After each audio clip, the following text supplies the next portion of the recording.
রাষ্ট্রীয় মর্যাদায় ভোলায় বর্ষিয়ান রাজনীতিবিদ ৬৯-এর গণঅভ্যুত্থানের অন্যতম নেতা, মুক্তিযুদ্ধের সংগঠক, সাবেক শিল্প ও বাণিজ্য মন্ত্রী তোফায়েল আহমেদের দাফন সম্পন্ন হয়েছে মঙ্গলবার বিকাল ৩:৩০টায়। তৃতীয় জানাজা শেষে ভোলার দক্ষিণ দিগলদী ইউনিয়নের কোরালিয়া গ্রামে মা-বাবা ও স্ত্রীর কবরের পাশে পারিবারিক কবরস্থানে তাকে দাফন করা হয়।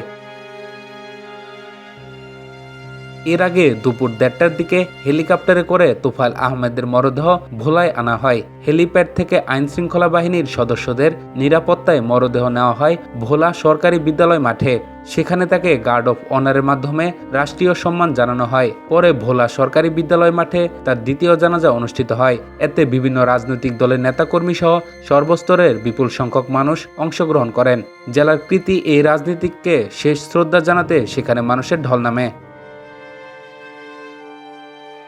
এরপর মরদেহ নেওয়া হয় তার গ্রামের বাড়ি ভোলার পূর্ব কোরালিয়ায়। বাড়ির সামনে অনুষ্ঠিত হয় তৃতীয় জানাজা। এই জানাজাতেও সাধারণ মানুষ ছাড়াও বিভিন্ন রাজনৈতিক দলের নেতাকর্মী ও তার রাজনৈতিক প্রতিপক্ষরা অংশ নেন।